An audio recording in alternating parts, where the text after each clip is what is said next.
राजा बनाया जाएगा, राज्याभिषेक होगा।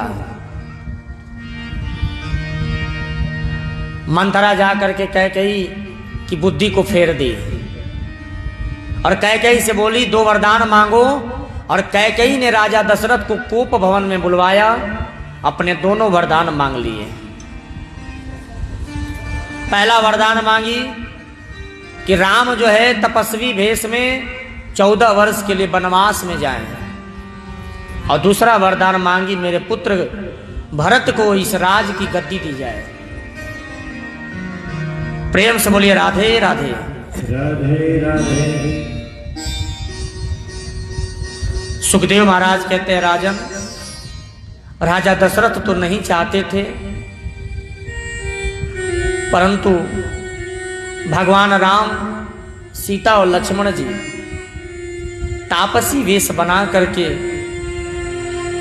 14 वर्ष के लिए वनवास निकले। जब भगवान राम वन की ओर चले तो जितने नगर के वासी थे सब पीछे पीछे चल पड़े। दशरथ ने कहा, देखो सुमंत, आप मेरे सबसे विश्वसनीय मंत्री हो। राम नहीं मान रहा, इसलिए लेकर जाओ, जंगल से घुमाकर किसी तरह से बहला फुसला कर राम को पुनः लेकर आ जाना। सारे अयोध्या के लोग भगवान राम के साथ पीछे पीछे चले।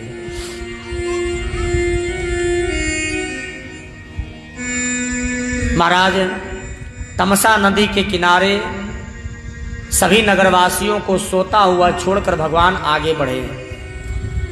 श्रृंगबेरपुर में रघुवर का पदार्पण हुआ और निषाद राज गुह जो था, जो भगवान राम का मित्र था, रात्रि भर भगवान ने वार्ता की। प्रातः होते ही निषाद राज के साथ भगवान किनारे पर आए, गंगा के तट पर आए। निषाद राज ने जोर से आवाज लगाई, अरे केवट, आज तेरो भाग चमक गयो, जल्दी जल्दी आ, देख कौन आया है। केवट आया। केवट तो देख के ही प्रभु को समझ गया। सुखदेव महाराज कहते हैं, राजन जानते हो ये केवट कौन था? ये केवट बैकुंठ लोक में कच्छप था, कच्छप, कछुआ। तो ये बार बार जो है तैरते हुए भगवान के चरण के पास पहुंचता था कि मैं प्रभु का चरण थोड़ा पखार दूं, स्पर्श कर लूं, छू लूं, चूम लूं। लेकिन शेषनाग भगवान ऐसा फुफकारते थे कि वो डर के मारे भाग जाता था। भगवान तो बड़े दयालु हैं। भगवान ने इस कछुए की दिल की बात पढ़ ली और भगवान इसे ही केवट बना कर भेजे। तो यही कछुआ जो है केवट बन करके आज त्रेता युग में आया है। केवट ने कहा, प्रभु मैं आपका बिना पैर पखारे नाव में बैठाऊंगा नहीं, क्योंकि मैं जानता हूं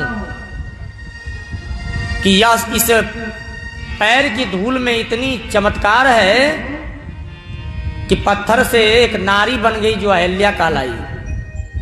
तो कहीं ऐसा ना हो कि यह चरण मेरी नाव में पड़े और मेरी नाव भी जो है कोई कन्या, कोई स्त्री बन जाए, तो मेरा तो रोजी रोटी ही छिन जाएगा। इसलिए बिना पांव धोए मैं आपको नाव में बैठाने वाला नहीं।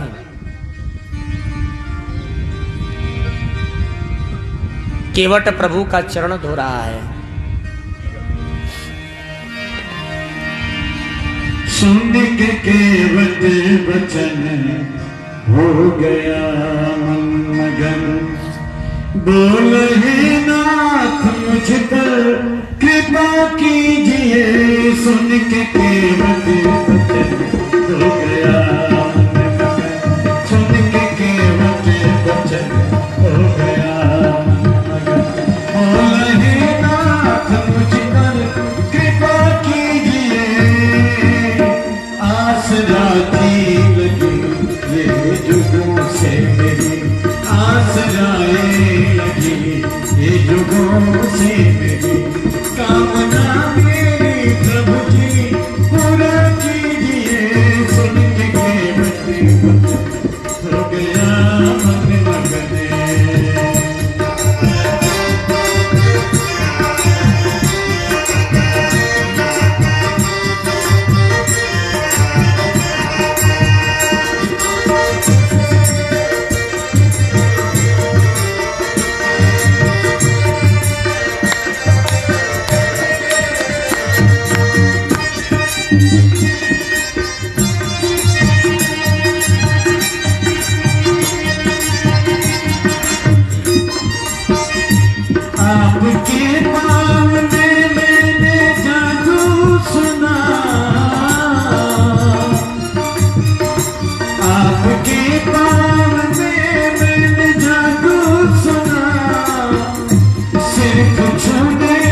बोले सियावर रामचंद्र भगवान की। जय हो।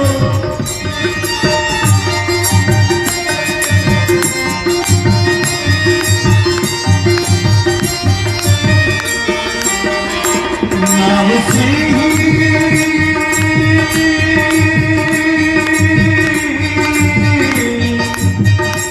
नाम से ही कमाता है खाता हूँ मैं, नाम से ही कमाता है खाता हूँ मैं, अपने बच्चों को इससे जिलाता हूँ मैं, बाल बच्चों को अपने जिलाता हूँ मैं, बाल बच्चे मेरे अब किधर जाएंगे, मेरे बच्चे कहाँ और किधर जाएंगे, आप ही प्रभु जी मुझको बता दीजिए, सुन के केवटे बचन हो गया मगन, सुन के केवटे बचन हो गया मगन।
बचन हो गया मगन, सुन के केवटे बचन हो गया मगन, इतना सुन कर प्रभु मुस्कुराने लगे, इतना सुन कर प्रभु जी मुस्कुराने लगे, जल्दी बोलो चरण को बताने लगे, जल्दी बोलो चरणिए बताने लगे,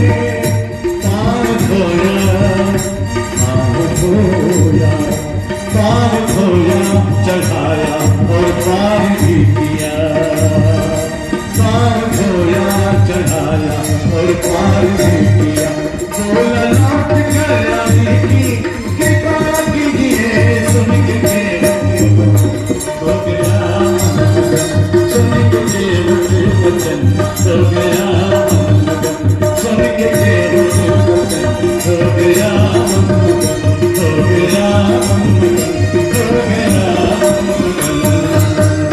बोले सियावर रामचंद्र भगवान की। सुखदेव महाराज कहते हैं, राजन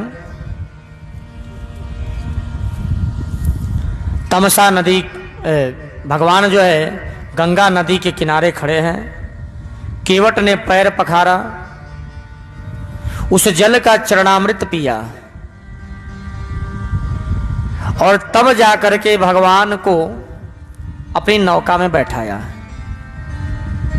जब भगवान नौका में बैठे तो भगवान ने सुमंत जी से निवेदन किया, सुमंत जी अब यहां से आप वापस चले जाइए और जा करके मेरे पिता की देख रेख करिए।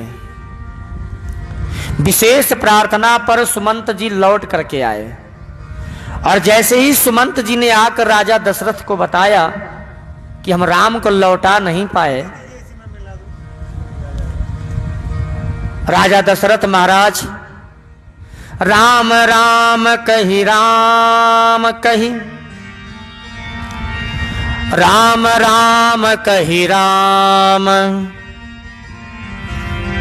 तनु परिहरि रघुबर बिरह, राहु गयों सुरधाम। राजा दशरथ जैसे ही सुने कि राम लौट के नहीं आए, राम राम कहते हुए अपने प्राण त्याग दिए। भरत और शत्रुघ्न उस समय ननिहाल में थे। सूचना गई सो भरत जी आए। पहले तो भरत जी ने कैकेयी पर बहुत क्रोध किया, पर माता कौशल्या के समझाने से अपने क्रोध को शांत किया। माता कौशल्या ने भरत जी को अपने गले से लगाया। महाराज भरत ने अपने पिताश्री का अंतिम संस्कार किया, सब प्रक्रियाएं पूरी की। प्रेम से बोलिए राधे राधे। सुखदेव महाराज कहते हैं, राजन, इस सृष्टि में दो विचित्र प्राणी हुए।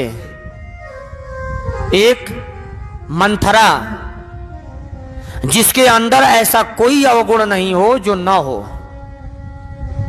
और दूसरे हुए भरत जी, जिनके अंदर ऐसा कोई गुण न हो जो उनके अंदर न भरा हो। इसलिए सब विधि भरत सराहन जोगु, भरत जी की जितनी सराहना की जाए वो कम ही है। ऐसा भरत जी थे महाराज। प्रेम से बोलिए राधे राधे। राधे राधे। भरत जी ने पूरी अयोध्या के साम्राज्य को, गद्दी को त्याग दिया। इस पर मेरा हक नहीं है, ये मेरे भैया राम का हक है इस पर, इसलिए मैं इस पर नहीं बैठ सकता। भरत जी खूब रोए। अपनी मां कैकेयी को देख देख के बार बार कहते, अरे मैया तूने ये क्या कर दिया। अब देखिए राम कथा जब आप लोग पूरी सुनते तो समझ में आता कि कैकेयी ऐसा की क्यों। क्योंकि कैकेयी ने भी अपने जीवन में कम त्याग नहीं किया है। महाराज इतना बड़ा कलंक कोई लेता नहीं है, छोटी सी कलंक लग जाती है तो आदमी परेशान हो जाता है। पर कथा में आया है, राम कथा में मैं थोड़ी सी बता देता हूं, क्योंकि पूरी कथा अगर होने लगेगी तो भगवान का जन्म 6 बजे तक भी नहीं होगा। तो बचपन में राम जानते थे कि माता कैकेयी का प्रेम मेरा इतना है कि अपने पुत्र भरत से भी ज्यादा हमसे स्नेह करती हैं। और अगर कहीं ऐसा ना हो कि मैं मां की इन माताओं के प्रेम में ही रह जाऊं और जिस काम के लिए मेरा अवतार हुआ वो काम ऐसे ही अधूरा रह जाए। तो एक बार मैया के साथ राम जी कैकेयी के साथ थोड़ी हंसी मजाक खेल कूद कर रहे थे, और कैकेयी मैया राम के सर पर हाथ सला करे मेरा पुत्र खूब दुलार कर रही थी, प्रेम कर रही थी। और खेल खेल में राम ने कहा, मैया एक बात पूछूं। कैकेयी ने कहा, बोलिए। राम ने कहा, मैया तुम मुझे बहुत प्रेम करती हो ना। कैकेयी ने कहा, राम तू जानता है अगर तेरे लिए मुझे अपने प्राण भी देने पड़े ना तो वो भी मेरे लिए छोटा ही है। राम ने कहा, मैया मैं आपसे कुछ मांगू, आप देंगी ना। कैकेयी ने कही, बोलो पुत्र क्या चाहिए। राम ने कहा, मैया सोच लो, तेरा ये पुत्र ऐसा चीज मांगेगा जिसे शायद सुन करके तेरे पैर के नीचे की जमीन खसक जाए।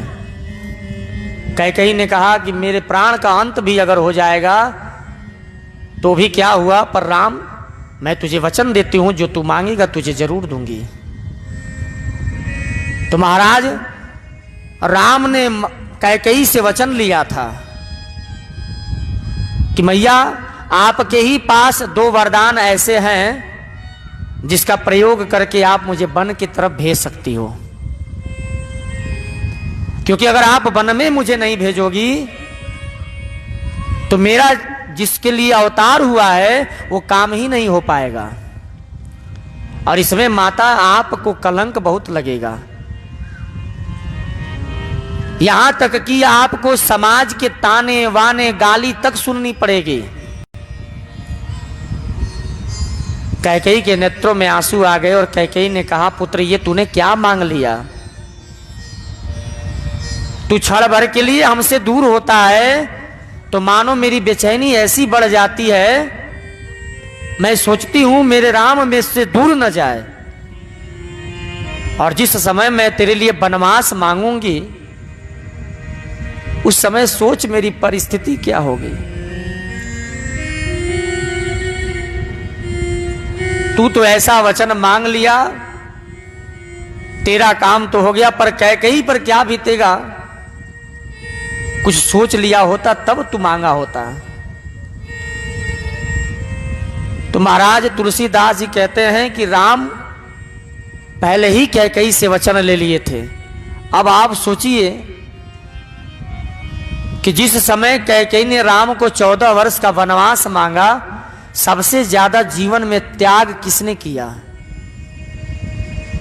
जिस पुत्र को अपने से क्षण भर के लिए भी दूर नहीं होने देती थी, वो कैकेयी आज राम को 14 वर्ष का वनवास भेज रही हैं। वो कैकेयी अपने मांग का सिंदूर मिटा दी। वह कैकेयी अपने पुत्र का प्रेम खो दी। भरत आए तो तुरंत कहे मैं तेरा मुंह नहीं देखना चाहता। वह कैकेयी पूरे अयोध्या से कलंक ले ली। अरे छी छी, ऐसा ऐसा मां न हो किसी को। आज भी लोग कहते हैं कैकेयी जैसी मां न हो, लेकिन पर यह कोई नहीं जानता कि कैकेयी का हृदय कितना सुंदर था, कि राम की मर्यादा भंग न हो, इसलिए कैकेयी ने सारे कलंक अपने ऊपर लिया। प्रेम से बोलिए राधे राधे।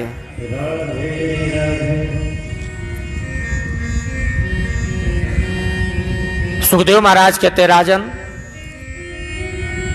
भरत महाराज बहुत रोए, सारे अयोध्या वासियों को लिए, पूरे परिवार को लिए, गुरु जी को लिए, और लेकर भगवान राम को मनाने चले। सारे लोग भगवान को मनाने के लिए पहुंचे। भगवान जब गंगा पार किए तो भरद्वाज मुनि के आश्रम में पहुंचे। वहां जाकर भरद्वाज मुनि से कहे, महाराज हमें रहने का कोई स्थान बताइए, हम कहां रहें? भरद्वाज मुनि ने कहा, प्रभु आप तो कड़कड़ में विराजित है और आप हमसे पूछते हैं कि मैं कहां रहूं? आप तो प्रत्येक जीव के अंदर बसे हो। परंतु फिर भी भरद्वाज मुनि की आज्ञा मान करके भगवान पंचवटी के तरफ पहुंचे। पंचवटी का मतलब होता है जहां 5 सुंदर वृक्षों का समूह हो, उसे पंचवटी कहते हैं। अब जाएंगे नासिक में तो ये मिलेगा आपको। तो नासिक जो है वही पंचवटी है। इसी बीच भगवान सीता मैया के साथ सती अनुसुईया से भी मिले हैं। ये कथा में बहुत आता है। सीता मैया को सती अनुसुईया ने पतिव्रत धर्म का पालन कैसे होता है बहुत सारे ज्ञान दिए। और इसके बाद भगवान जब पंचवटी में पहुंचे तो लक्ष्मण ने वहां एक कुटिया बनाई और राम लक्ष्मण सीता मैया ये सब लोग वहां रहते हैं। भरत जी वहां पहुंचे मनाने के लिए, चाहते हुए भी अथक प्रयास किया गया पर राम लौट के नहीं आए। भरत जी पुनः खड़ाऊं लेकर भगवान का लौटे और मन में संकल्प लिया कि जो मेरे राम करते हैं, मेरे राम अगर तापसी भेष में हैं तो उतने दिनों तक मैं भी तापसी जीवन ही जीऊंगा, भूमि पर शयन करूंगा। इसलिए भरत ने महाराज राज्य से दूर एक नंदी ग्राम में अपनी कुटिया बनाई और वहां भरत जी राम की तरह ही जीवन बिता रहे हैं। ऐसा भरत का त्याग है महाराज। कुछ दिन महाराज भगवान राम, लक्ष्मण और सीता उस कुटिया में रह रहे हैं, तब तक मौसी जी आ गई। मौसी जी कौन भाई? तो सुखदेव जी महाराज कहते हैं कि जो शूर्पणखा है, रावण की बहन, घूमते घामते जंगल में उसका काम ही था घूमना, रूप ऐसा कि देखकर ही लोग डर जाएं। तो शूर्पणखा वहां पहुंच गई। अच्छा, इसका नाम शूर्पणखा क्यों था?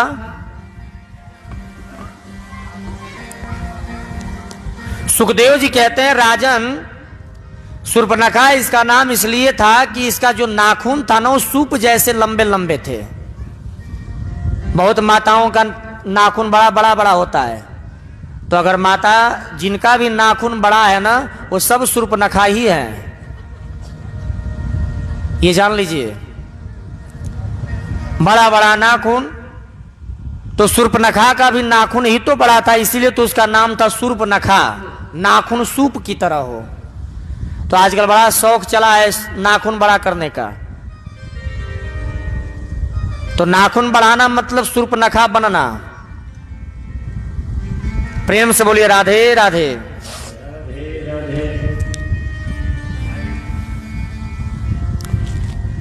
शूर्पणखा आई तो देखी बड़ा सुंदर दो व्यक्ति तपस्या कर रहे हैं। शूर्पणखा अपने भेष बदल करके शूर्पणखा जो है भगवान राम के पास पहुंची। राम से विवाह करने की प्रसंग छेड़ी, आप हमसे विवाह कर लें। लेकिन सुखदेव स्वामी कहते हैं राजन, जानते हो राम कौन है? रामचंद्र परान दारान चक्षुका नापि पश्यति। राम कौन है महाराज? रामचंद्र परान दारान। राम वो है जो अगर कभी भी पराई स्त्रियों को देखते हैं तो मां कह के ही पुकारते हैं, ऐसा राम है। राम ने कहा, अरे देवी, आप ये क्या कहती हैं? आप हमसे शादी करेंगी? मैं तो पहले से ही शादीशुदा हूं। एक काम करो, वो मेरा भाई है लक्ष्मण, आप उसके पास चली जाओ, हो सकता है वो कर ले। अब शूर्पणखा ने सोचा भाई ये इसकी तो पत्नी पहले से ही है, तो शूर्पणखा पहुंच गई लक्ष्मण जी के पास। लक्ष्मण जी से बोली, आप हमसे शादी कर लो, क्योंकि आप जैसा सुंदर और मेरी जैसी सुंदरी कोई संसार में नहीं है। लक्ष्मण जी ने कहा, आपको भेजा कौन मेरे पास? शूर्पणखा ने कहा, वो आपके कौन लगते हैं? बोली, मेरे भाई हैं। बोले, उन्होंने ही भेजा कि लक्ष्मण से जाके कर लो। अब लक्ष्मण जी सोच लिए कि भैया आज हंसी मजाक के मूड में है, इसीलिए तो मेरे पास भेजे। तो लक्ष्मण जी ने कहा, सुनो देवी, मैं ठहरा उनका दास, उनकी सेवा में ही मेरे दिन रात जाते हैं। तो अगर आपको दासी बनना हो तो ठीक है, आप मेरी पत्नी बन जाओ, लेकिन अगर रानी की तरह रहना हो तो फिर उन्हीं के पास जाओ, क्योंकि मेरे पिताजी ने 3-3 शादी किया, तो भैया क्या 2 नहीं कर सकते हैं? अब शूर्पणखा उधर गई, उधर जाती तो उधर से इधर, इधर आती तो इधर से उधर, इधर उधर करते करते परेशान। तब शूर्पणखा को गुस्सा आया और शूर्पणखा ने कहा, सबकी जड़ ये स्त्री है, इसलिए इसका तो मैं अंत कर देती हूं। और सो महाराज अपने वास्तविक स्वरूप में आई, और वास्तविक स्वरूप में आई तो विशाल राक्षसी बन गई। मुंह बाई दौड़ी सीता को खाने के लिए। राम ने लक्ष्मण से कहा, लक्ष्मण इसकी थोड़ी मरम्मत करो। सो लक्ष्मण जी आए, तलवार निकाले और नाक कान को अलग कर दिए। बोलना पड़ेगा राधे राधे। और जैसे ही नाक कान अलग हुआ, शूर्पणखा भागती हुई लंका में पहुंची। अब देखिए, यहां संत कहते हैं कि भगवान के सामने आप बैठ करके अगर छल करोगे ना तो शूर्पणखा की तरह ही भगवान हाल करते हैं। प्रेम से बोलिए राधे राधे। शूर्पणखा रोती चिल्लाती रावण के पास आई। रावण ने पूछा क्या हुआ, कैसे हुआ ये दशा? खरदूषण भी आ गए। शूर्पणखा ने अपनी बात नहीं बताई। महाराज शूर्पणखा उसमें दो चार बातें जोड़कर बताई। तो देखिए संतों का मत है कि शूर्पणखा रावण का विनाश कराना चाहती थी। इसमें भी एक रहस्य छिपा है। शूर्पणखा के पति का नाम था विद्युत जिह्वा,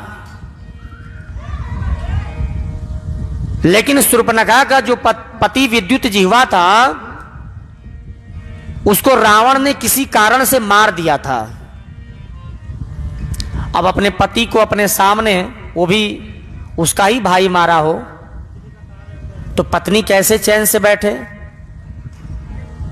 तो शूर्पणखा ने प्रतिज्ञा किया था कि रावण मैं तेरा विनाश करा के मानूंगी, तेरा विनाश नहीं जब तक कर लूंगी तब तक मैं चैन से नहीं बैठूंगी।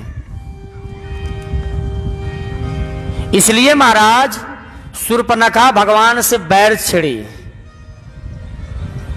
ये सब प्रभु की लीला है। भगवान की लीला समझते समझते जीवन चला जाएगा फिर भी समझ में नहीं आएगा, ये जान लो आप।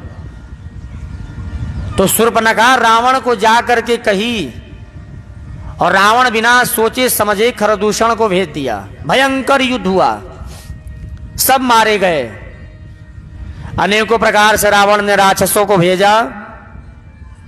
अंत में मारीच को किसी तरह चढ़ा बढ़ाकर रावण ने भेजा, सो मृग बन के आया सोने का। भगवान अपनी पर्णकुटिया में बड़े आनंद के साथ रहते हैं। जैसे ही सीता निकली कुटिया से, सो देखी, क्या देखी? सोने का मृग विचरण कर रहा है। महाराज राम से निवेदन कि मुझे हिरण चाहिए। ये देखिए माता जी लोग भी ना विचित्र होती हैं, यानी सबको पता है कि सोने का हिरण नहीं होता, लेकिन फिर भी सीता मैया हट करती हैं राम से कि जाइए आप उस हिरण को लेकर आइए। मैं नहीं जानती होता कि नहीं होता, आपको लाना पड़ेगा। भगवान राम चले, लक्ष्मण से कहे देखना अपनी भाभी का ख्याल रखना। और तब तक महाराज भगवान गए मारीच को मारने, और इधर रावण भेष बदल के आ गया। तो रावण ने संतों का भेष बनाया, गेरुआ धारण किया, विमान में बैठा और चला आया। और उधर जैसे ही राम ने मारीच को मारा, सो मारीच हाय लक्ष्मण हाय सीते चिल्लाया। सीता को भ्रम हुआ और सीता लक्ष्मण को किसी तरह से, क्योंकि लक्ष्मण जाना नहीं चाहते थे, पर सीता ने किसी प्रकार से भी लक्ष्मण को भेज दिया। लक्ष्मण ने लक्ष्मण रेखा खींची, भाभी श्री आप निकल कर मत जाना। और जैसे ही लक्ष्मण वहां से हटे, सो रावण आया, भिक्षा मांगा। सीता मैया जैसे ही लक्ष्मण रेखा से बाहर हुई, सो रावण अपने वास्तविक भेष में आया, क्योंकि रावण देखिए बहुत विद्वान था। रावण जानता था कि अगर इस वेशभूषा में मैं सीता का हरण करूंगा तो संतों के ऊपर इस वस्त्र पे कलंक लग जाएगा। लोग यही कहेंगे कि देखो ये साधु सन्यासियों का काम ही होता है दूसरी की पत्नी हरण करना। इसलिए रावण जो है सीता का हरण करने से पहले अपने वास्तविक रूप में आया, उस भेष को त्याग दिया, विमान में बैठाया, सीता को लेके उड़ा। प्रेम से बोलिए राधे राधे। श्री कृष्ण गोविंद हरे मुरारी, हे नाथ नारायण वासुदेवा। जटायु से रावण का आकाश मंडल में युद्ध हुआ। रावण ने जटायु के पंख काट दिए, जटायु बेचारा गिर पड़ा। और जब लक्ष्मण जी वहां पहुंचे, राम को आभास हो गया कि कुछ बड़ी घटना घट गई।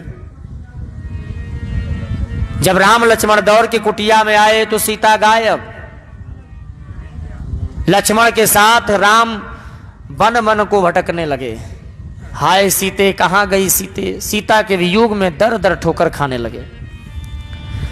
चलते चलते जटायु जी से मिलना हुआ और जटायु ने बताया कि प्रभु सीता मैया का हरण रावण किया है।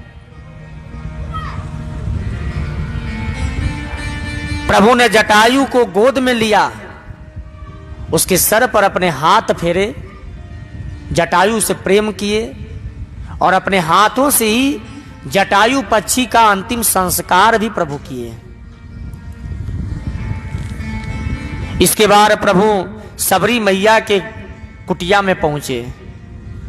सबरी मैया के जूठे बैर खाए सब लोग जानते हैं आप लोग, क्योंकि सुखदेव महाराज कथा को संक्षेप में कर रहे हैं और सबरी मैया को नवदा भक्ति का ज्ञान देके सबरी मैया का भी कल्याण किए प्रभु। पुनः आगे बढ़े तो सुग्रीव के साथ हनुमंत लला ने मित्रता कराई। सुग्रीव के भाई बलि को प्रभु ने पीछे से मारा, क्योंकि बलि भी अत्याचारी था।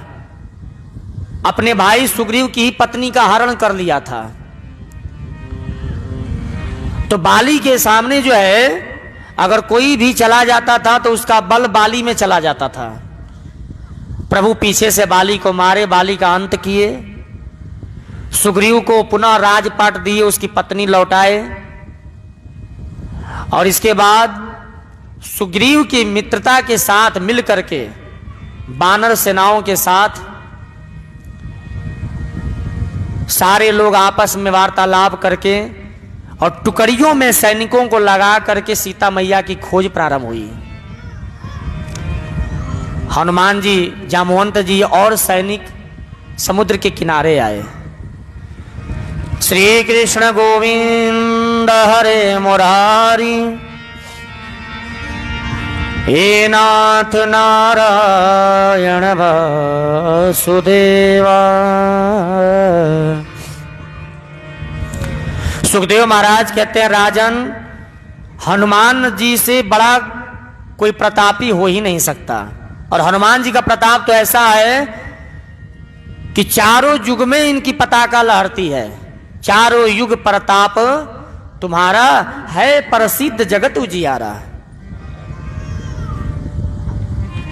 इस धरती के महाराज जो देवता कहे गए हैं ना, साक्षात उनमें ब्राह्मण भी आते हैं। ब्राह्मण इस धरती के साक्षात देवता हैं। दूसरा है गंगा मैया। गंगा मैया जब तक धरती पर हैं तब तक समझो थोड़ा पाप कम है। पाप जब बढ़ जाएगा तो गंगा मैया वचन लेके इस धरती पर आई है कि जब पाप बढ़ जाएगा, कलयुग का चौथा चरण चलने लगेगा, तो गंगा मैया इस धरती से चली जाएंगी। और गंगा मैया ही नहीं जाएंगी, गंगा के साथ तुलसी विलुप्त हो जाएंगी। किसी के घर में भी तुलसी नहीं रह जाएंगी और धरती पर से विष्णु भगवान भी चले जाएंगे। ये कब होगा? जब कलयुग का चौथा चरण चलने लगेगा, क्योंकि अभी तो कलयुग का ये पहला चरण है और पहले चरण में कलयुग का 5116-17 वर्ष के करीब में ही बीता है, जबकि कलयुग की आयु है 4,32,000 वर्ष। अब आप सोचिए 4,32,000 वर्ष में कलयुग का ये पहला चरण का 5,116 वर्ष ही बीता है। जब कलयुग में ब्राह्मणों को लोग अपमान करेंगे, गुरु माता पिता सबका अपमान करेंगे, पुत्र पिता से बैर रखने लगेगा, अपनी बहन को ही अपनी पत्नी बनाकर रखने लगेगा, उस समय कलयुग का अंतिम चरण चलेगा और उस समय भगवान कल की रूप में अवतार लेंगे। ये आप कथा के 12 स्कंद, 11 और 12 स्कंद में ये वर्णन आएगा, सुनेंगे आप लोग। तो हनुमान जी ऐसे हैं जो चारों युग प्रताप तुम्हारा, हनुमान जी, तुलसी जी, गंगा मैया, ब्राह्मण देवता, अग्नि देवता, ये सब कलयुग के साक्षात देवता हैं, इसलिए ये वंदनीय है, पूजनीय है। तो हनुमान जी जामवंत जी के कहने के बाद अपने बल को याद किए और समुद्र में छलांग लगाए और पहुंच गए लंका नगरी में। बीच में अनेकों राक्षसों का उद्धार भी किए। लंका नगरी में पहुंचे, सीता मैया से भेंट हुई। राम के द्वारा दिया हुआ जो मुद्रिका था वो सीता मैया को दिए। सीता मैया गदगद हुई। रावण के लगे हुए बागीचा को हनुमान ने उखाड़ा, फेंका, अनेकों राक्षसों को मारे और पुनः विभीषण से जाके मिले, लंका में आग लगाए। ये सब कथाएं आप लोग सुने होंगे। सुखदेव महाराज संक्षेप में कहते चले जा रहे हैं। पावना तनया बल पवन समाना, पावन तनया बल पवन समाना, कोटि विवेक ज्ञान निधाना, बुद्धि विवेक ज्ञान निधाना, कौन सुकाज कठिन जग माही, कवन सुकाज कठिन जग माही, जो नहीं होई तात तुम पाही,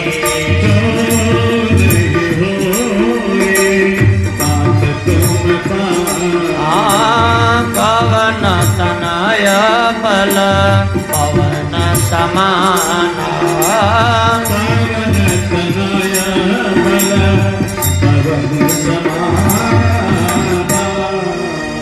बोले वृंदावन बिहारी लाल की। लंका में आग लगाकर हनुमान जी सीता मैया से विदा लेकर के राम के पास पहुंचे। लंका नगरी के बारे में विस्तार पूर्वक हनुमान ने राम से कहा, सारा वर्णन बताया, कैसे सीता मैया रहती हैं, क्या खाती हैं, सब बताया। महाराज सारा सैनिक लेकर भगवान राम समुद्र के किनारे आए और वहां आकर बालू क्या शिवलिंग बनाए, शिव जी की विधिवत पूजा किए और राम ने शिव जी का नामकरण किया रामेश्वरम। बोले रामेश्वरम भगवान की जय। जब रामेश्वरम का निर्माण हुआ तो भक्तों ने पूछा, प्रभु इस शिवलिंग का नाम आपने रामेश्वरम क्यों रखा? राम ने कहा, रामो ईश्वर यस्य सह, राम के हैं जो ईश्वर वह है रामेश्वर। लेकिन जब माता पार्वती ने शिव जी से पूछा कि भगवान राम ने रामेश्वर ये शिवलिंग का निर्माण किए और इसका नाम रामेश्वरम क्यों रखे, तो शिव ने कहा, राम ईश्वर यस्य स, राम है जिनके ईश्वर वह है रामेश्वर। यानी शिव जी कहते हैं कि राम मेरे ईश्वर है, इसलिए इसका नाम है रामेश्वरम।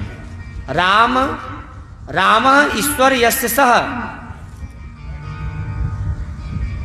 इतना प्रेम राम और शिव में है कि एक दूसरे को ही अपना ईश्वर मानते हैं। राम शिव की पूजा करते हैं और शिव राम को की आराधना करते हैं, समाधि लगाते हैं महाराज। ऐसा प्रेम है। प्रेम से बोलिए राधे राधे राधे राधे। नल नील के माध्यम से पत्थर पे राम लिखा गया, वह पत्थर समुद्र में तैरने लगा।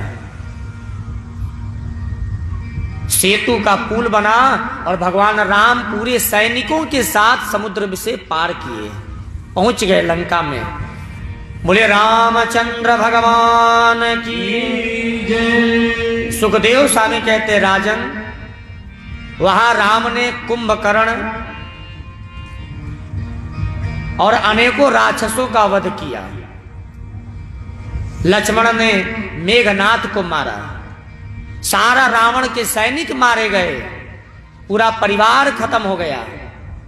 और अंत में प्रभु ने विभीषण के कहने से रावण के नाभि में वार को चलाया, बाण चलाया, और रावण का भी इस तरह से भगवान ने अंत किया। बोले रामचंद्र भगवान की। सारे देवताओं ने पुष्पों की वर्षा की, जय जयकार हुआ। भगवान विभीषण से कहे, देखो विभीषण जी, 14 वर्ष पूरे होने वाले हैं, और मेरा भरत जब गया ना यहाँ से, तो कह के गया कि भैया अगर 14 वर्ष में एक दिन भी अधिक हो गया तो उस दिन आप मुझे नहीं मेरे शरीर को पाएंगे, मैं उसी दिन अपने प्राण त्याग दूंगा। इसलिए विभीषण अभी अपनी राजगद्दी, क्योंकि राज्य गद्दी भी भगवान विभीषण को सौंपे, लंका का पूरा भार, राज्याभिषेक किए, और कहे अब मेरा इंतजाम करो कि मैं यथाशीघ्र अयोध्या की तरफ बढ़ूं। विभीषण ने विमान की व्यवस्था की, विमान में भगवान बैठे सीता और लक्ष्मण जी के साथ, और सभी लोग अयोध्या की तरफ बढ़े। तो ध्यान से सुनिएगा, अयोध्या के जो वासी थे, सुखदेव जी महाराज कहते हैं कि जब राम अयोध्या से गए और जब तक वन में रहे, उतने वर्षों तक, यानी 14 वर्षों तक अयोध्या वासियों के घर में कहीं मंगल कार्य कोई नहीं हुआ। न मंगल कार्य हुआ, न किसी का जनेऊ हुआ, न किसी की हल्दी लगी, न किसी का विवाह हुआ। और 14 वर्ष में जितने दिन रात होते हैं महाराज, उतने रात्रि तक किसी ने दिया नहीं जलाया घर में। लेकिन आज भगवान आ रहे हैं। जैसे ही अयोध्या वासियों को पता चला, पूरी अयोध्या दुल्हन की तरह सज गई। भगवान राम जब अयोध्या में आए तो सबसे पहले नंदीग्राम में भरत जी से मिलने गए। भरत जी मिलकर गदगद हुए, और भरत जी राम को गले से लगाए महाराज। सब लोग अयोध्या नगरी की ओर बढ़े। तो 14 वर्षों में जितने रात होते हैं उतने दिए घर घर में जलाए गए। अयोध्या वासियों ने अपने अपने घर में उतने दिए जलाए, और तभी से ये दीपावली का महोत्सव शुरू हुआ। इसलिए आपसे कोई पूछे ना दीपावली क्यों मनाया जाता है, तो ये जरूर जानते रहो कि दीपावली भगवान राम जब अयोध्या में आए तो उनके आने की खुशी में अयोध्या वासियों ने दीप बना करके, दीप जलाकर उनका स्वागत किया था। इसलिए इस दीपावली को मनाया जाता है। प्रेम से बोलिए राधे राधे। बोलिए वृंदावन बिहारी लाल की। बोलिए भक्तवत्सल भगवान की। श्री कृष्ण गोविंद हरे मुरारी, हे नाथ नारायण वासुदेवा। आइए एक प्यारा सा भजन गाते हैं और पुनः भगवान कृष्ण के जन्मोत्सव की तरफ बढ़ेंगे। प्रेम से सभी लोग झूमते हुए भगवान का भजन गाएं। मन की तरंग मार लो,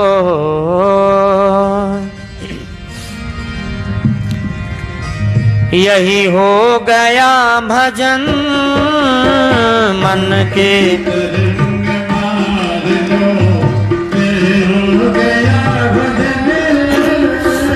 मन के तरंग मार लो, यही हो गया भजन। मन के तरंग मार लो, यही हो गया भजन। आदत बुरी सुधार लो, आदत बुरी सुधार लो, यही हो गया भजन आदत बुरी।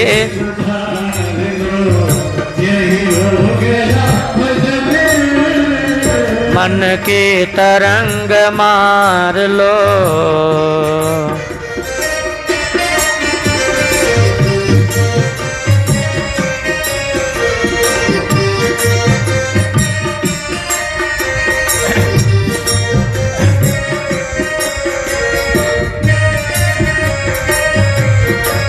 प्रेम से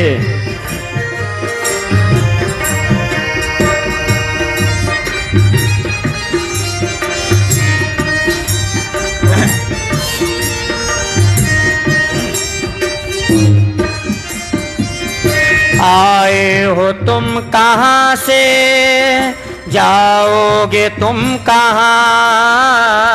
आए हो तुम कहाँ से, जाओगे तुम कहाँ। आए हो तुम कहाँ से, जाओगे तुम कहाँ। आए हो तुम कहाँ से, जाओगे तुम कहाँ। इतना ही बस विचार लो, इतना ही बस विचार लो। यही हो गया भजन। इतना ही बस विचार लो, यही हो गया भजन मन की तरंग मार लो।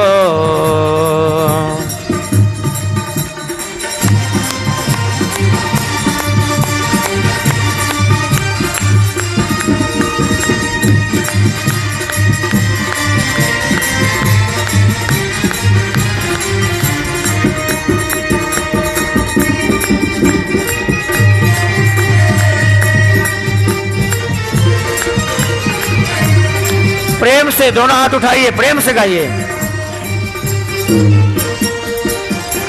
कोई तुम्हें बुरा कहे तुम सुन करो क्षमा। तुम्हें बुरा कहे तुम सुन करो क्षमा। देखिए संत कहते हैं कि कोई आपको बुरा भी कहे ना तो सुन करके चुपचाप, कोई जवाब मत दो, चुपचाप हो जाओ।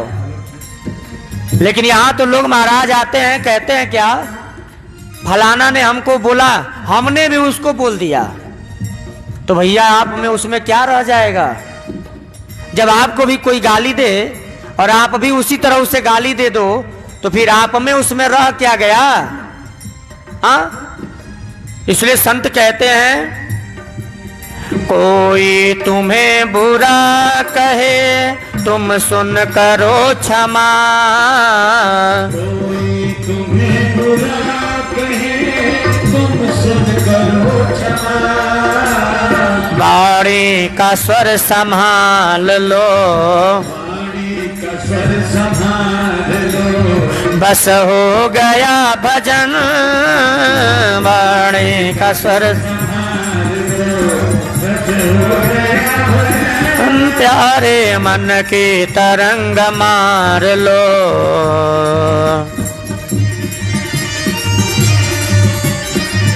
राधे राधे।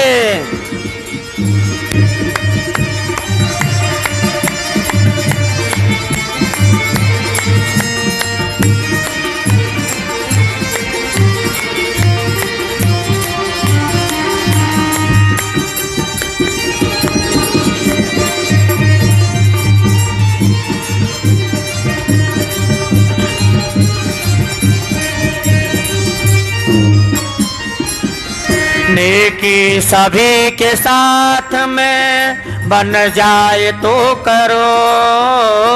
नेकी सभी के साथ में बन जाए तो करो। नेकी सभी के साथ में बन जाए तो करो। नेकी सभी के साथ में बन जाए तो करो। मत सरबदी का भार लो, मत सरबदी का। ओ यही हो गया भजन मत सर्वधिक प्यारे मन की तरंग मार लो।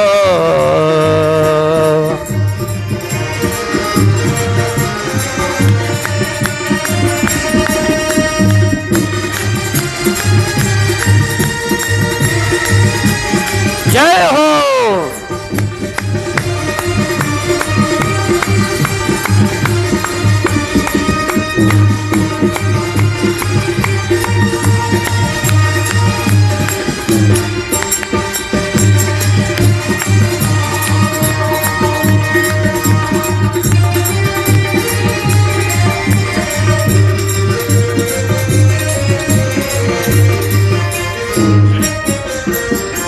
सिद्धांत साफ साफ है सदगुरु कबीर का,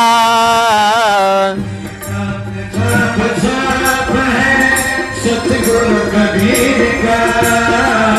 सिद्धांत साफ साफ है सदगुरु कबीर का,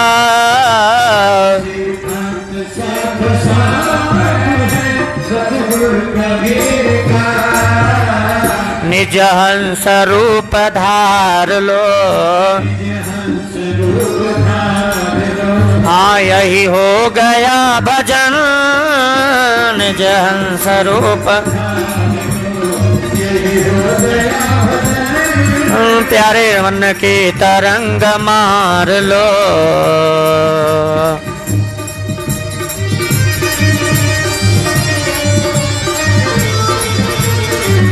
प्रेम से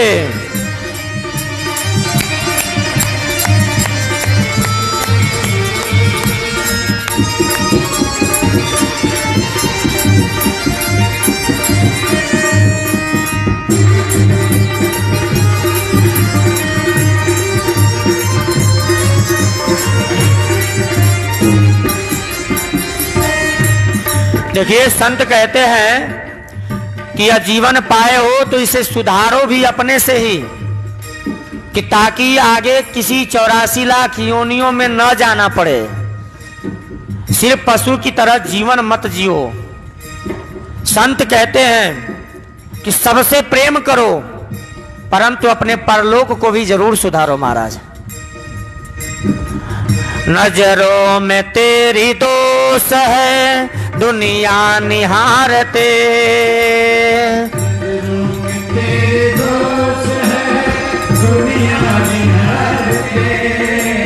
नजरों में तेरी दोष है दुनिया निहारते।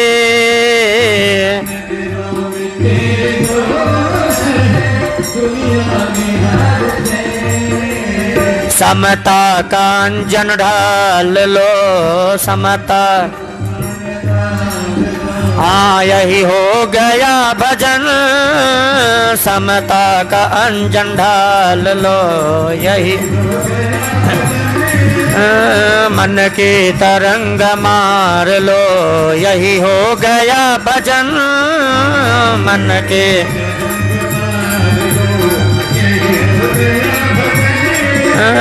मन की तरंग मार लो। यही हो गया भजन मन के,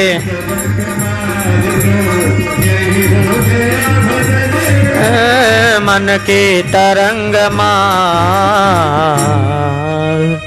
यही हो गया भजन,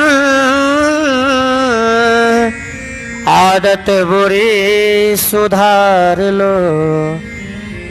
संत कहते हैं अपने मन की तरंग को सुधार लो और अपने जीवन के सभी बुरी आदतों को हटा लो। बस यही भजन है। और क्या भजन है भगवान का? मन की तरंग को कंट्रोल करो और अपनी बुरी आदतों को भैया दूर कर लो। हा? तो सुखदेव स्वामी ने भगवान राम के सूर्यवंश का इस प्रकार से निरूपण किया। भगवान राम आए, सारे अयोध्या वासियों में खुशी की लहर दौड़ पड़ी।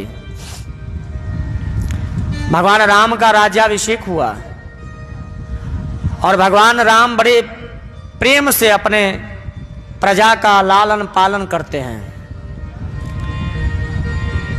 परंतु महाराज भूल से एक धोबी के घर की जो उसकी पत्नी थी रात्रि कहीं और गुजार दी। घर गई तो धोबी ताना मारा, अरे तू क्या सोचती है मैं राम हूं? राम ने तो सीता को इतने वर्षों के बाद भी अपना लिया, लेकिन मैं तुझे अपनाने वाला नहीं। चारों तरफ आग की तरह यह बात फैली। राम को सूचना मिली ऐसी ऐसी बात प्रजा में हो रही है। थोड़ी कथा को संक्षेप में लेके मैं चलूंगा, क्योंकि भगवान कृष्ण का भी अवतार होगा, जन्म होगा। तो महाराज भगवान राम ने न चाहते हुए भी प्रजा की खुशी के लिए सीता का त्याग किए। सीता वन में गई, वाल्मीकि जी के आश्रम में रही। लव और कुश ये 2 पुत्र उनके हुए। और कथा को थोड़ा और संक्षेप में लेते हुए, ये लव और कुश इतने विद्वान और हर प्रकार से, चाहे वो धनुर्विद्या हो, अस्त्र शस्त्र हो या कोई भी विद्या हो, सब में निपुण है। क्योंकि राम ने रावण का वध किया था, इसलिए ब्रह्म हत्या का दोष लगा था। हालांकि भगवान को कोई दोष नहीं लगता, परंतु फिर भी भाई राम है, मर्यादा पुरुषोत्तम है। तो सुखदेव स्वामी कहते हैं भगवान को तो कोई दोष और कोई पाप और कोई श्राप लगता ही नहीं है। पर संत अगर श्राप भी भगवान को देते हैं ना, तो उस श्राप को भी भगवान स्वीकार कर लेते हैं और उसे मिथ्या नहीं होने देते। प्रेम से बोलिए राधे राधे। इसलिए महाराज भगवान राम यज्ञ कराए। उस यज्ञ में घोड़ा छोड़ा गया। भाई जो घोड़ा पकड़ेगा उसे युद्ध करना पड़ेगा। कौन घोड़ा पकड़े? राम का घोड़ा है। लव कुश ने पकड़ा, उनके साथ लक्ष्मण जी का, अन्य लोगों का भी युद्ध हुआ। हनुमान जी तो समझ ही गए थे कि ये पुत्र हैं किसके। और फिर वही लव कुश अयोध्या नगर में आए। वहां आकर सीता मैया के गुणों की बखान की, प्रशंसा की, गीतों के माध्यम से। ये सब आप लोग कथा में सुने हैं। पुनः सीता मैया आई। राम ने कहा आपको पुनः सबके सामने अग्नि परीक्षा देनी पड़ेगी। सो मैया अग्नि परीक्षा देते हुए धरती मैया को पुकारी और धरती में समा गई। भगवान राम जो लीला करने आए थे सो सारी लीलाएं पूर्ण किए। और महाराज पुनः सभी लोगों से प्रार्थना करते हुए, जो भी राम के साथ जाना चाहता था सबके साथ मिलकर के भगवान अपने लोक को चले गए। बोले रामचंद्र भगवान की जय। बोलिए भक्त वत्सल भगवान की जय। श्री कृष्ण गोविंद हरे मुरारी, हे नाथ नारायण वासुदेव। इस प्रकार से सुखदेव महाराज ने राजा परीक्षित को राम कथा सुनाई। अब राम कथा सुनाने के बाद राजा परीक्षित ने कहा, राजन अब यहीं से कृष्ण कथा का उदय होता है। इसलिए अब भगवान कृष्ण के पूर्वजों का, कि भगवान कृष्ण जो चंद्रवंश में आए, इस चंद्रवंश का नाम कैसे पड़ा, भगवान कृष्ण के वंश में पूर्वज कौन कौन थे, अब ये सब सुनो। प्रेम से बोलिए राधे राधे। हरि ओम। श्री कृष्ण गोविंद हरे मुरारी, हे नाथ नारायण वासुदेवा। सुखदेव जी कहते हैं थोड़ा ध्यान से सुनिएगा, क्योंकि चंद्रवंश भगवान कृष्ण जिस वंश में आए हैं ना, बड़ा टेढ़ा है थोड़ा, तो बड़े ध्यान से सुनिएगा। इसके बाद भगवान का जन्म कराया जाएगा। तो सुखदेव महाराज कहते हैं, राजन चंद्रवंश का निरूपण सुनो। चंद्रवंश का उदय कैसे हुआ? नारायण के पुत्र हैं ब्रह्मा, ब्रह्मा के पुत्र हैं अत्रि, अत्रि के पुत्र हैं श्रीमान चंद्रमा जी, और चंद्रमा के पुत्र हैं बुध, और बुध के पुत्र हैं पुरूरवा। थोड़ा हम तेज ही चलेंगे, ध्यान से सुनिएगा, क्योंकि अब विलंब होने लगेगा। इन्हीं पुरूरवा के वंश में 6 पुत्र हुए, आयु, सुतायु, सत्यायु, रय, विजय और जय। और इसी चंद्रवंश में परम तेजस्वी एक और पुत्र हुआ जिसका नाम है गाधी। गाधी चंद्रवंशी राजा थे, बड़े तपस्वी ऋषि भी थे वो, परंतु गाधी के घर पुत्र नहीं था। एक पुत्री थी जिसका नाम था सत्यवती।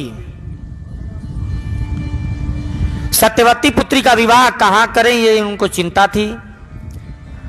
तो ऋचिक नाम के एक ऋषि आए, इच्छा न होते हुए भी गाधी ने अपनी पुत्री का विवाह ऋचिक के साथ किया। और क्योंकि कारण क्या था शादी करने का? क्योंकि 1000 श्याम वर्ण की घोड़े जो पारितोषिक में देने पड़ते थे, वो शुल्क लेकर के वह ऋषि ने इनको दिया। अब ऋषिक मुनि के यहां बेटी चली गई, गाधी ने विदा कर दिया, तो गाधी अब रहने लगे परेशान। गाधी माने गांधी जी को मत समझ लीजिएगा, गाधी राजा की बात हो रही है। तो जब बेटी पराये घर चली जाती है ना, तो सबसे ज्यादा परेशान पिता होता है। भले अपने हृदय पर पत्थर रख करके कुछ कहे ना, परंतु जिस दिन बेटी विदा होती है ना, सबसे ज्यादा पिता ही रोता है, ये जान लीजिए। अपने जीवन की पूरी कमाई पिता जो है जब अपनी बेटी का शादी करता है ना, तो चाहता है कि मेरी बेटी ऐसे घर में चली जाए कि जीवन भर इसे कुछ मुझसे मांगना न पड़े, इतनी खुश रहे अपने घर परिवार में। कोई पिता ये नहीं चाहता महाराज कि मेरी बेटी किसी भिखारी के यहां चली जाए, कोई नहीं चाहता। परंतु कभी कभी ऐसा हो जाता है कि बेटी गलत घर में चली जाती है, और जब गलत घर में बेटी चली जाती है ना, तो भले वो किस्मत अपनी किस्मत के कारण गई है, पर उसका दुख पिता को जीवन भर रहता है। जीवन भर पिता अपने को कोसता है कि मैं अपनी बेटी, इतनी दुलारी बेटी को कैसे ऐसे पापियों के यहां कर दी। अब मैं क्या करूं, दिन रात चिंता करता है। कभी कभी तो ऐसे मैंने पिताओं को देखा है जो जिनकी मृत्यु हो जाती है महाराज। अब ये तो बाद में कल मैं बताऊंगा बेटियों की महानता। कल बेटियों पर 2-4 शब्द जरूर मैं बोलूंगा कि बेटियों के जीवन का त्याग और पिता के जीवन का त्याग क्या है, ये कल मैं आप सबको जरूर बताऊंगा। पर आज कथा में आते हैं। गाधी ने अपनी पुत्री का जब विवाह किया तो पुत्री हो गई पराये घर की। बड़ी चिंता हुई इनको, और ऐसी चिंता होने लगी कि खान पान सब छोड़ दिए, कुछ खाते ही नहीं।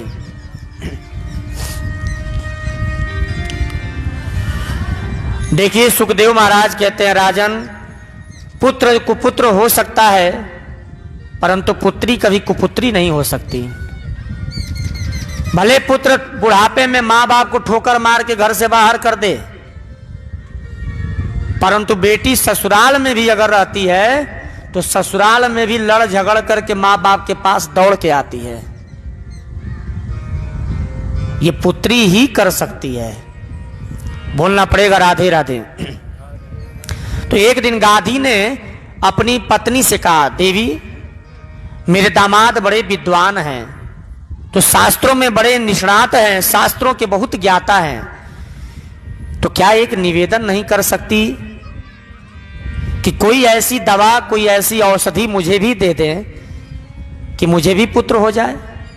क्योंकि गाधी जानते थे कि भाई दामाद से मैं कहूं कि कोई आशीर्वाद दो मुझे पुत्र हो जाए तो मैं हंसी का पात्र बनूंगा, और सासू माँ लोग ना दामाद से कुछ भी कह लेती हैं, पर ससुर जी थोड़े डरते हैं। अब सासू माँ ने कहा तो सासू माँ के कहने से दामाद जी ने सासू के लिए एक चरू बनाया, कुछ प्रसाद स्वरूप। लेकिन संजोग देखिए कि वो खाना था सासू माँ को, सो खा गई उन्हीं की पत्नी, ऋचिक महाराज की जो पत्नी थी वही खा गई। अब अदला बदली हो गई, उनका वो खा ली और इनका वो खा ली, अदला बदली। इसलिए सासू जी के जो पुत्र हुए वो क्षत्रिय होने पर भी ब्राह्मण हो गए, और इसी का नाम है विश्वामित्र। क्षत्रिय होने के बाद भी ये ब्राह्मण हो गए। विश्वस्य आसन मंतात मित्र विश्वामित्र। ऋचिक मुनि के यहां जो पुत्र हुआ उसका नाम है जमदग्नि। कौन नहीं जानता जमदग्नि को, सब लोग जानते हैं। जमदग्नि की पत्नी का नाम है रेणुका, और उन्होंने 4 पुत्रों को, रेणुका ने 4 पुत्रों को जन्म दिया। 4 पुत्रों में जो सबसे छोटे पुत्र हैं वही हैं परशुराम जी महाराज। परशुराम जी पिताजी की जब आज्ञा पाए तो एक बार तो इन्होंने अपनी मां का गर्दन ही उड़ा दिया था, पर जानते थे कि मैं मां का गर्दन उड़ा रहा हूं तो मां का गर्दन लगाने में भी सक्षम हूं। सो पिताश्री से कह करके गर्दन जुड़वा भी दिए थे, उड़ाए भी और जुड़वाए भी। जमदग्नि ऋषि के आश्रम में एक गाय है, ध्यान से सुनिएगा, जिसका नाम है कामधेनु। क्यों कामधेनु? क्योंकि कामधेनु का चरित्र ही है इस गाय में, अपने से दूध देती है। जब तक इस ऋषि के आश्रम में रही कभी धन की कमी नहीं हुई महाराज। गाय जो है विश्व की माता है, इसलिए गाय पूजनीय भी है। प्रेम से बोलना पड़ेगा राधे राधे। श्री कृष्ण गोविंद हरे मुरारी, हे नाथ नारायण वासुदेवा। तो राजा जो थे परशुराम जी महाराज या जमदग्नि ऋषि वगैरह, उनके साथ या जो प्रजा के देख रेख करते थे राजा, ये सब लोग बड़े प्रेम से उस गाय की सेवा करते थे। तो गाय में विशेषता थी कि एक साथ अगर 50,000 भी अतिथि आ जाएं तो उस गाय के दूध से या गाय के कहने से भोजन तैयार हो जाता था और उतने अतिथियों की सेवा हो जाती थी। ये गाय में विशेषता थी। सहस्त्रार्जुन, सुखदेव स्वामी कहते हैं कि सहस्त्रार्जुन नाम का एक व्यक्ति था, वो मारा गया। थोड़ी कथा को भी संक्षिप्त में लेते चलेंगे। कथा को आगे बढ़ाते हुए इसी चंद्रवंश में एक नहुक महाराज के 6 पुत्र हुए, यति, ययाति, सन्याति, आयाति, वियति और कृति। और इसी वंश में आगे चल करके महाराज यदु जी हुए। और पुनः आगे थोड़ा बढ़ाते हुए कथा को हम चलेंगे तो इसी वंश में आगे चल करके महाराज वासुदेव जी हुए।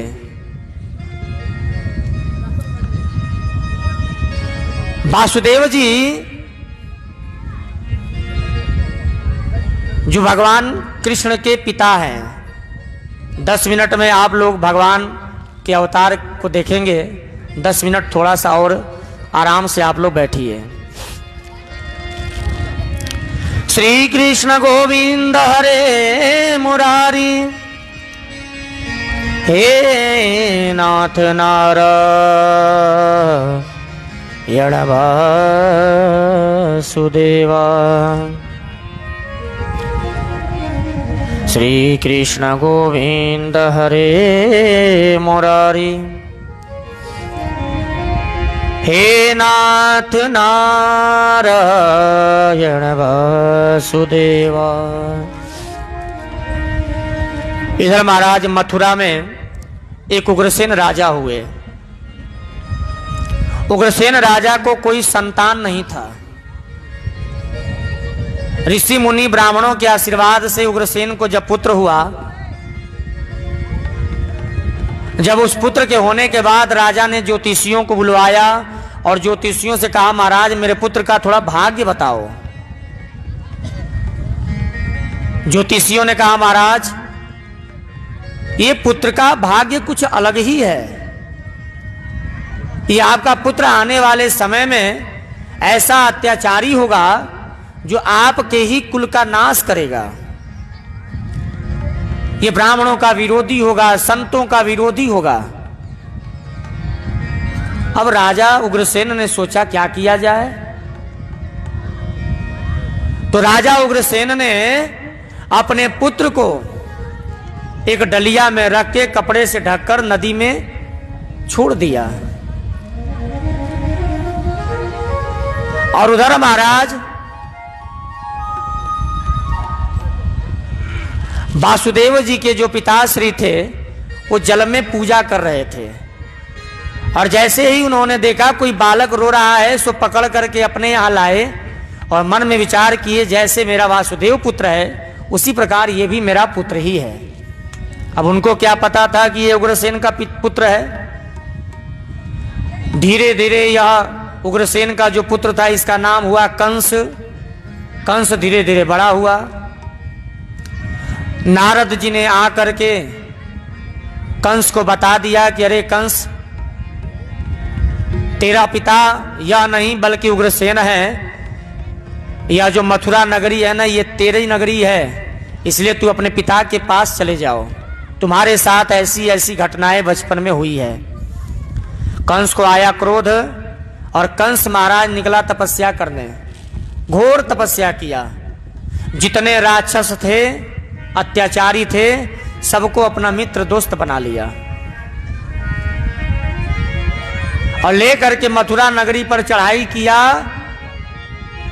और अपनी ही नगरी पर चढ़ाई करके उग्रसेन को हरा दिया और बंदी बना लिया।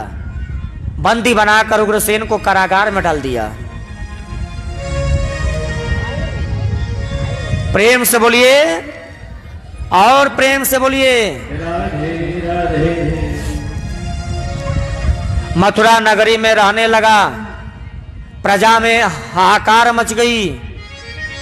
कंस ने चारों तरफ सैनिक भेजा, ढिंढोरे पिटवाए कि कोई भी व्यक्ति किसी भी ईश्वर का नाम नहीं लेगा। हवन करना हो तो कंसाय स्वाहा, मेरा नाम लेकर के स्वाहा करो, मेरा नाम लेकर के जप करो। कोई विष्णु का नाम नहीं लेगा। कंस के मंत्रियों ने समझाया, महाराज अगर आप इतना अत्याचार अपनी प्रजा पर करेंगे तो प्रजा कहीं ऐसा न हो कि आपके विरोध में खड़ी हो जाए, भड़क जाए प्रजा, फिर आप राजपाट चला नहीं पाएंगे। तब कंस ने कहा क्या करूं? मंत्रियों ने कहा जो आपकी चचेरी बहन है ना, ये देवकी, इसका बड़े धूमधाम से आप विवाह करिए ताकि प्रजा को लगे कि देखो कंस पापी नहीं है। अरे कंस तो इतना दयालु है जो अपनी चचेरी बहन का विवाह इतने विधि से कर रहा है। कंस ने ऐसा ही किया महाराज। देवकी का विवाह किया वासुदेव जी के साथ। बड़े धूमधाम से विवाह किया। प्रजा के लोग कह रहे राम राम, जिस कंस के बारे हम लोग सोचते थे क्या क्या, वो कंस इतना दयालु है हम लोग जानते भी नहीं थे। अब देवताओं ने सोचा कि ये क्या हो गया, ये तो उल्टा हो गया। अरे कंस पाप कर रहा था तो अच्छा था कि ताकि प्रभु जल्द से जल्द प्रकट होते इसका अंत करते। अब तो ये प्रजा का इतना हितैषी बन गया कि प्रजा इसे अपने सर पे बैठा ली। तो देवताओं ने चाल चली, सो आकाश मंडल से आकाशवाणी करा दी, अरे कंस, जिस देवकी को तू रथ में बैठा रहा है ना, इसी का 8वां पुत्र तेरा नाश करेगा। शांति बनाइए आप लोग।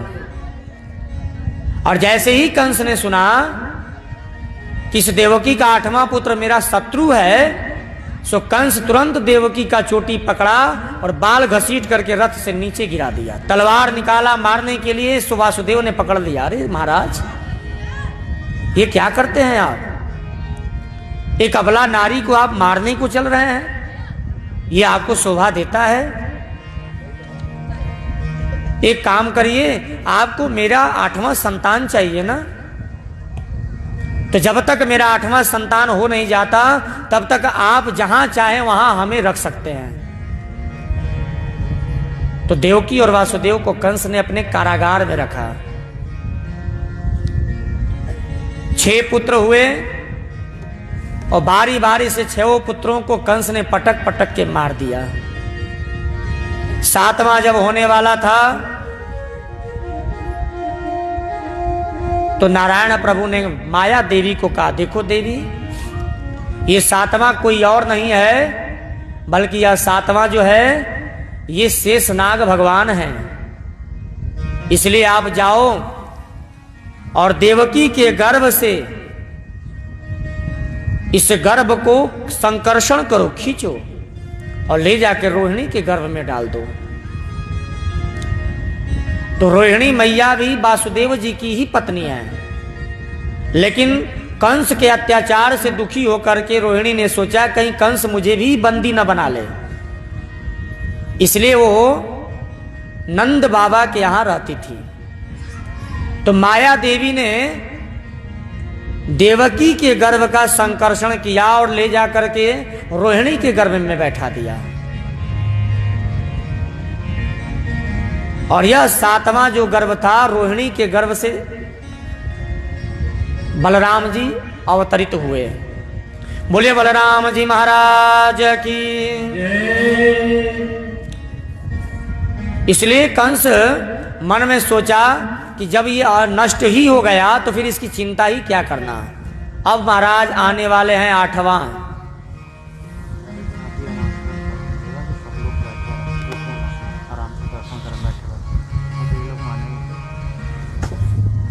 बोलिए वृंदावन बिहारी लाल की जय। महाराज कंस ने 20,000 सैनिक और बढ़ा दिया, क्योंकि 8वां आने वाला है।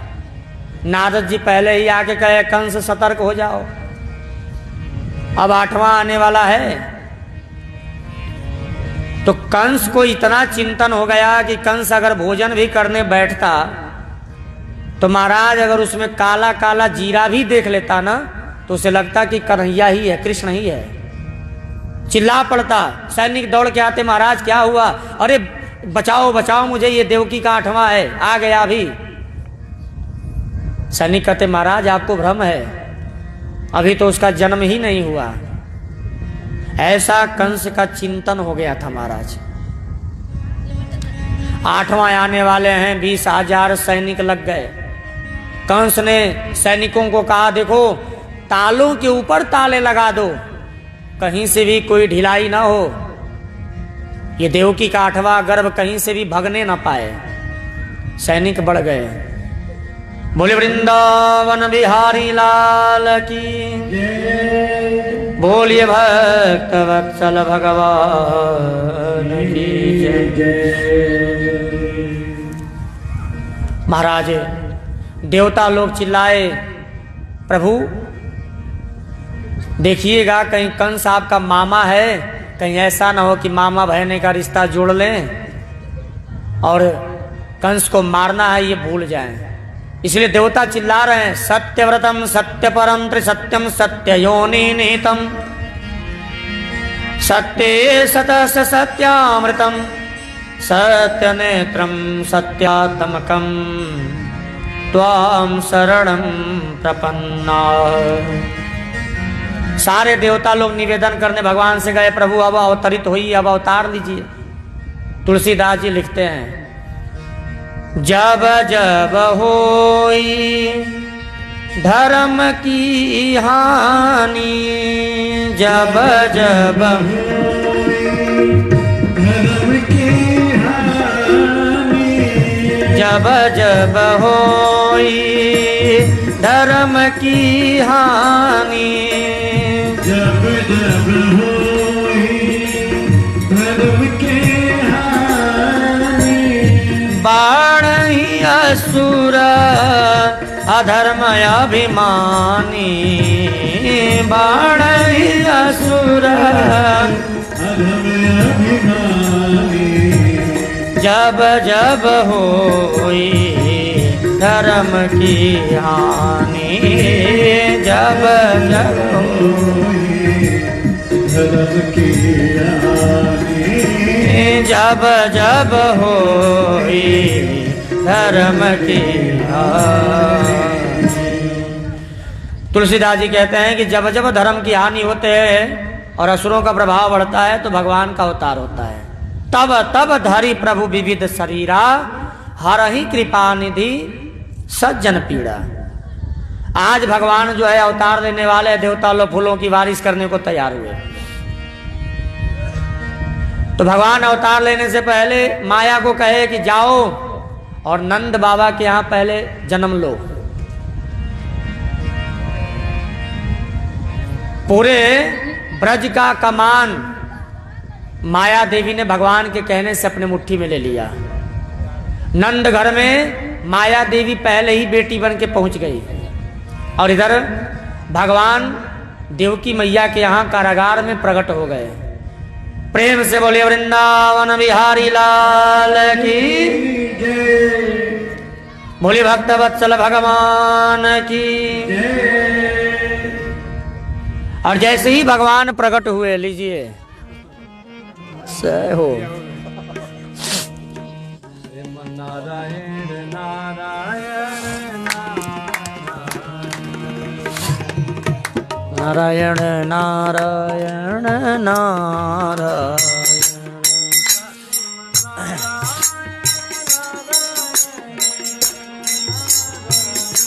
श्रीमन नारायण नारायण नारायण श्रीमन नारायण।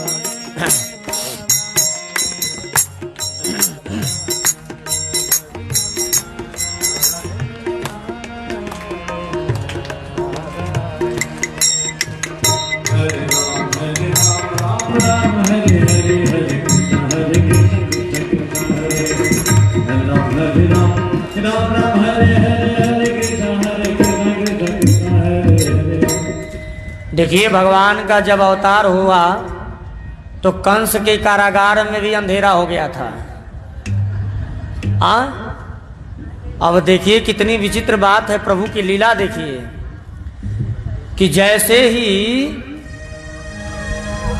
कंस के कारागार में भगवान प्रकट हुए हैं वैसे ही यहां भी उसकी झलक आ गई। बोले वृंदावन बिहारी लाल की। और भगवान का जब प्रकट हुए तो महाराज सारे सैनिक अपने आप सो गए। भाद्रपद कृष्ण पक्ष की अष्टमी तिथि बुधवार का दिन रात्रि के ठीक 12 बजे भगवान कंस के कारागार में प्रकट हुए हैं। अब चंद्रमा जी तो गदगद हो रहे हैं। देवकी मैया ने दर्शन किया। मैया ने कहा प्रभु मैंने आपको कहा था मेरा बालक बन के आइएगा, आप तो स्वामी जी बन के आ गए। सो मैया के कहने से भगवान ने कहा देखो मैया मैंने तो सोचा था कि आज ही मैं चतुर्भुज रूप में चलता हूं सब शंख चक्र गदा वगैरह लेकर और आज ही कंस को मार देता हूं। जो काम 11 वर्षों के बाद करना है वो आज ही मैं कर देता हूं, आपके कष्ट भी दूर हो जाएंगे। लेकिन अब आप कहती हैं कि मैं बालक बन जाऊं। अगर मैं बालक बन गया तो फिर मेरा यहां रहना तो दिक्कत हो जाएगा। इसलिए मैया मैं बालक तो बनूंगा परंतु पिताश्री को हमें लेकर के नंद भवन में जाना होगा, इसलिए कि यहां मेरी रक्षा आप लोग नहीं कर सकते। जब वासुदेव जी तैयार हुए तब भगवान बालक रूप में वहां प्रकट हुए। देवकी मैया गोद में ली और छोटे से बालक को कृष्ण को अपने स्तन का पान कराई। सारे सैनिक सो गए। तूफान चल रही है, हवाएं चल रही है महाराज। 20,000 सैनिक सो गए। जोरों की बारिश हो रही है। कहीं महाराज जीव जंतु तरह तरह से बोल रहे हैं, बिजली की गर्जना हो रही है। ऐसा लगा महाराज जैसे पशु पक्षी जीव जंतु सारे सो गए हों। हलचल मची, देवता खड़े हैं। वासुदेव जी महाराज कन्हैया को लेकर के चले। कैसे वासुदेव जी महाराज कन्हैया को लेकर नंद भवन की तरफ बढ़ रहे हैं। जिस झांकी का दर्शन आप लोग करना चाहते थे वह समय आ गया, इसलिए प्रेम से सब लोग भगवान का स्वागत करेंगे झूमते हुए एक भजन के साथ। आइए प्रेम से भगवान का आज जन्म हुआ है, इसलिए उस सुंदर झांकी का अद्भुत दर्शन करें और सारे लोग बैठे रहेंगे। बैठ करके इसका आनंद लें, झूमते हुए नाचते हुए भगवान का जन्मोत्सव हम सब मनाएं। आइए प्रेम से भजन सुनते हैं। खुल गए सारे ताले, खुल गए सारे ताले, वह क्या बात हो गई। खुल गए सारे ताले, वह क्या बात हो गई।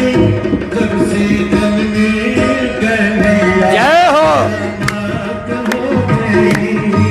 जब से जल में कन्हैया बात हो गई। खुल गए सारे ताले, वह क्या बात हो गई। खुल गए सारे ताले, वह क्या बात हो गई। जब से जन्मे कन्हैया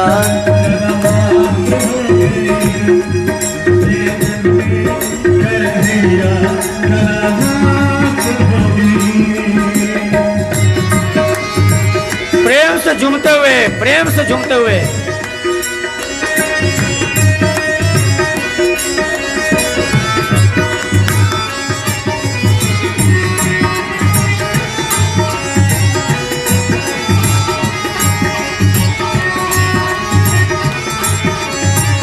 सभी लोग ताली बजाएं।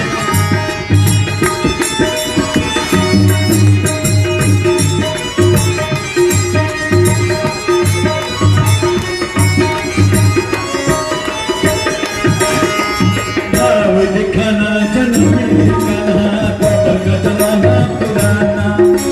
भाव दिखाना जन्म कन्हा का जमाना पुराना। ताले लगाना पैर बिठाना, कंस मन में ठाना।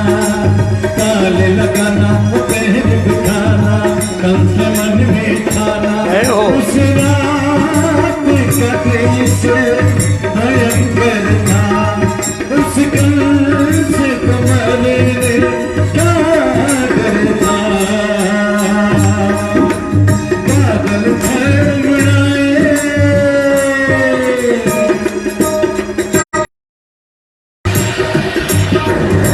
बादल फड़फड़ाए, बरसात हो गई। जन्मे कन्हैया रात हो गई। जब से जन्मे कन्हैया रात हो गई। सभी लोग हाथ उठाकर ताली बजाएं।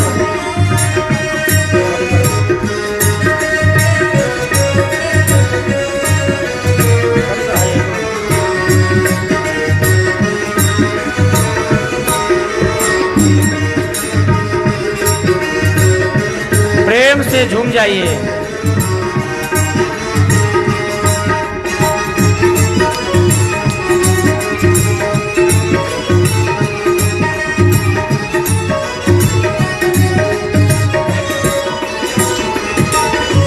खुल गए ताले, चैत खजाने, और हाथ में बरछी ढाले।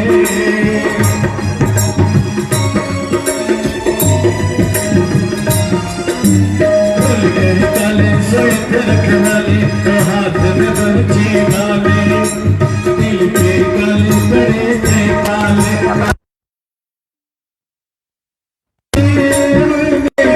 शाम को उठाया है, तो कभी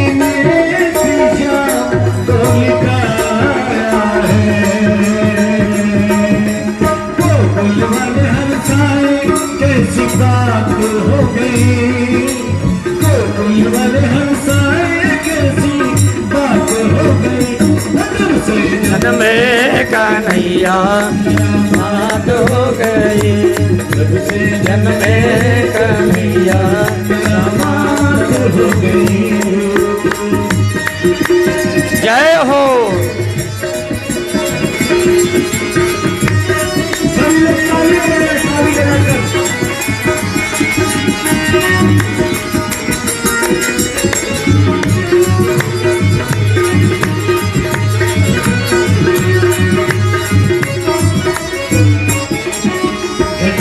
पुकारी अजब मतवारी चकरी में मगन मुरारी।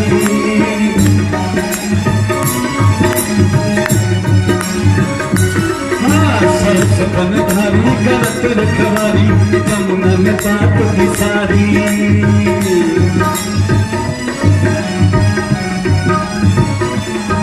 रखताए भिखारी अजब मतवारी चकरी में मोहन मुरारी। सपन धारी करत रखवारी जमुना में पाप की सारी। जमुना मैया ने कहा वो बड़ा मुखिया के चरणों छूकर रस पान किया। प्यारे मनमोहन से मुलाकात हो गई, प्यारे मनमोहन से मुलाकात हो गई। प्रेम से खड़े हो जाइए, आप लोग खड़े हो जाइए तो।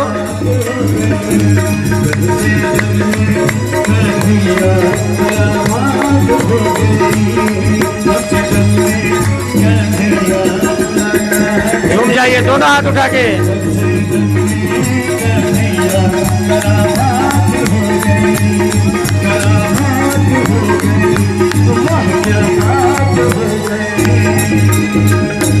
बोलिए भक्त वत्सल भगवान की। देखिए अभी जो है अपने घर में बालक जन्म लेना तो बुढ़िया बुढ़िया मैया लोग झूमने लगेंगी। और आज भगवान का जन्म हुआ है और ऐसी कंजूसी, अगर भगवान के जन्म पर जो नहीं झूम जाए भाई तो फिर कहाँ झूमेगा। तो भाई देखिए अगर भगवान के जन्म पर झूमेंगे ना तो कमर थोड़ी टेढ़ी मेढ़ी या दर्द भी हो रहा है ना सब सही हो जाएगा। जिसको नाती नहीं हो रहा उसे नाती हो गया समझो। पर कब, और जिसकी शादी नहीं हो रही ना ये जान लो आज अगर वो नृत्य कर देता है तो उसकी दो दो बीवियां आ जाएंगी तुरंत। इसलिए प्रेम से नाचो झूमो, भगवान का जन्म हुआ है। एक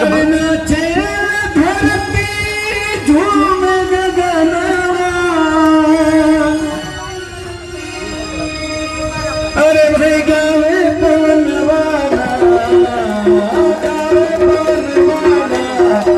गावे देवकी के रखवा, दशरथ के भुवनवाना। जय हो। देवकी के रखवा, दशरथ के भुवनवाना।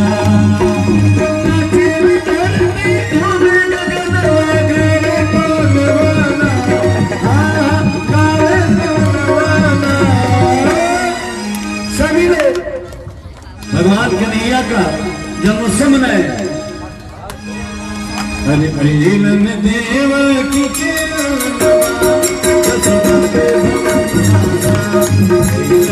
देवकी के सदा के भवनवाना।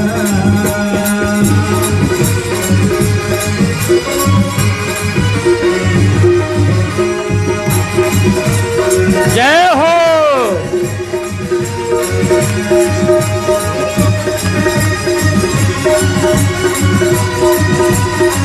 दोनों हाथ उठाइए, दोनों हाथ उठाइए।